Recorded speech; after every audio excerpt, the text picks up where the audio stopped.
saya kepada Bapak Kapolri untuk menindaklanjuti laporan yang saya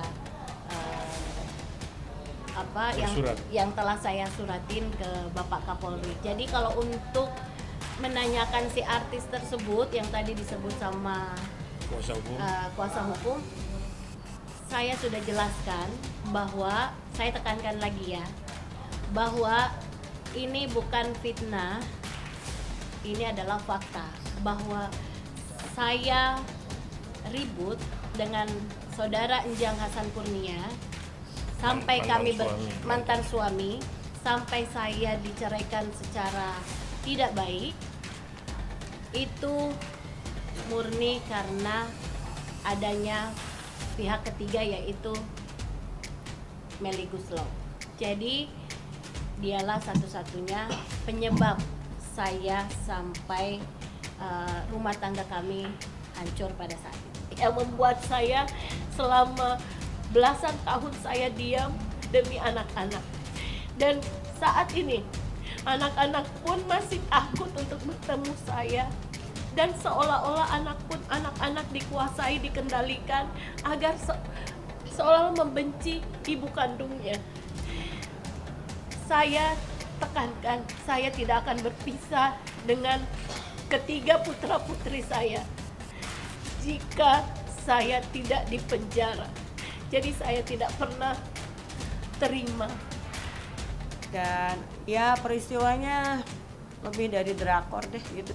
Ya gimana cara Wati ini dimasukkan secara paksa, disaksikan oleh anak-anak yang ada 3 orang itu secara paksa, dan anak-anak ini kejer gitu, nangis pas ibunya ditarik ke dalam. Dan saya waktu itu belum ada. Nah data ini tentunya dari Kalapas.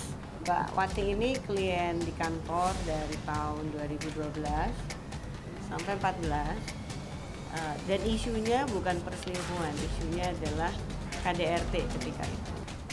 Intinya sih ketika itu membuat Mbak Wati ini tenang, ya nggak panik ya, sehingga misalnya kena panic attack gitu, kita menghindari. Inilah perhatian lah, inilah segala macam ya kan, itu biasa. Apa itu? Aduh. Emang begitu sifatnya Yasmin, tapi nggak apa-apa, itu biasa. Fine ya. Yang juga perempuan ya. Mengganggu pikiranmu untuk fokus enggak lah, enggak mengganggu, kan udah diselesaikan juga, udah baikan juga. Baik-baik aja. Jadi rencana kapan? Itu biasa, itu berantem biasa. Kita sering ngelakuin itu, dan bahkan mungkin 1000 kali lagi akan ada seperti itu. Cuman tetaplah kita memegang teguh, karena untuk apa kita berpisah kalau misalkan kita dari awal saling mencintai. Jadi harus saling mengerti lah gitu kan. Dan saya pun paham Yasmin kenapa seperti itu ya, karena sayanya turun dapil terus, masyarakat terus sibuk urusin bapak segala macam, sampai tanda kutip perasaannya Yasmin, dia merasa kalau saya tidak perhatian sama si Yasmin atau sama Zen. Cuma kan nggak begitu gitu kan. Alhamdulillah sekarang perbaikan lagi. Mungkin ada sisi romantisnya juga nggak? Ada dong. Dirayu-rayu. Sisi romantisnya ditransfer. Kayaknya sama perempuan deh. Enggak, udah. Kalau dari saya sih pasti saya selalu minta maaf duluan, karena sebagai laki-laki benar atau salahnya itu kan perspektif. Itu loh, kalau misalnya kita selalu merasa benar, istri kita selalu merasa benar, nggak akan ketemu ujungnya. Jadi walaupun saya benar, istri saya salah, saya tetap akan minta maaf. Selesai. Gitu loh. Kelas ya. Asik kelas ya.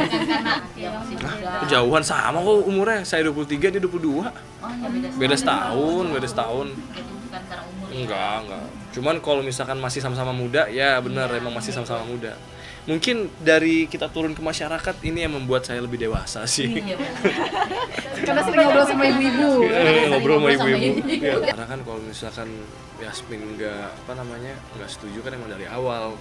Kok bilangnya nggak setuju, cuma kan dia setuju, dia tahu konsekuensinya, dia tahu juga gimana turun dapil. Jadi bukan masalah dapilnya sih, nggak ada masalah soal itu. Cuman mungkin menurut dia pembagian waktunya kali, dia merasa minoritas kali kan, cuma kan nggak begitu. Ini Ini ulang tahun aku dikasihnya sama Ayu. Wow.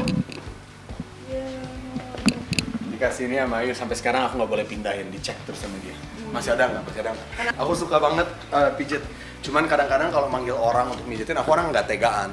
Apalagi ibu-ibu gitu. Mungkin banyak reels yang aku suka bikin di sini. Dan ini multifunction kaca, jadi sekalian bisa bikin konten. Ada lightingnya, cuman kurang kenceng nih lightingnya nih suwe. Ini toiletku. Aku menghabiskan banyak waktu banget di toilet. Kenapa? I love it. Aku tempat paling private bagi aku. Bisa jadi sumber inspirasi juga sih. Iya, banget. Aku di sini bisa lama. Karena rumah ini 4 lantai. Kita ada lantai 1, 2, 3 dan ada rooftopnya. Dan aku prepare aja ini supaya nanti kalau ada orang tua, misalkan oma atau apa, kalau naik tangga kan kasihan. Kalau naik lift kan dia bisa lebih cepat akses.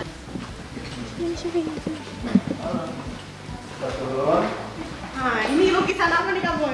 Ini ada seniman Jogja, dia ngelukis muka aku waktu itu. Sebenarnya om aku yang kerjasama sama lukisan ini, dan ditaruh sini aja. Ini lantai satu office.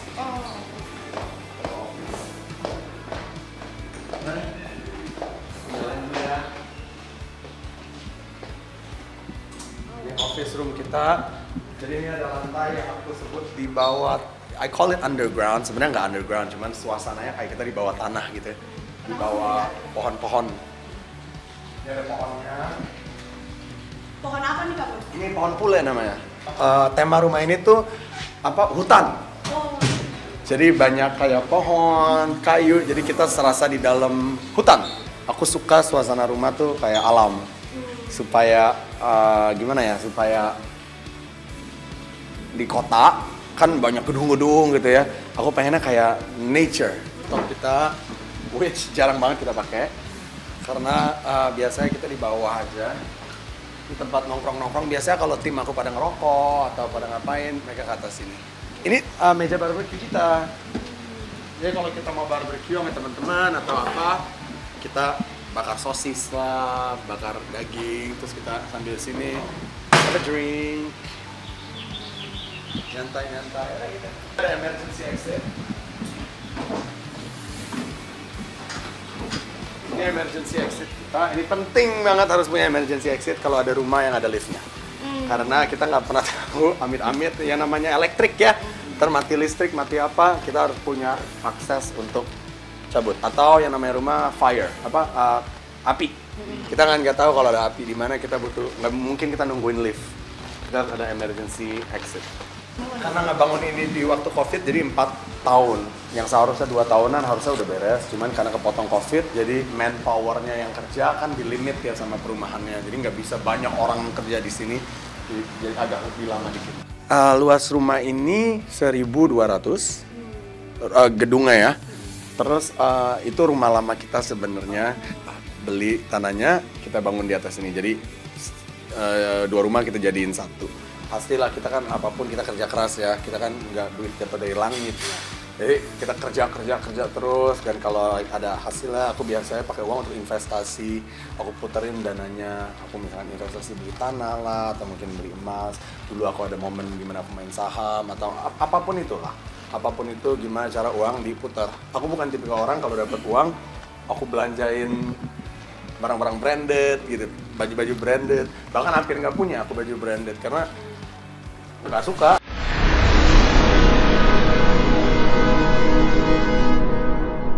Jadi jangan lupa untuk subscribe Cumi Cumi.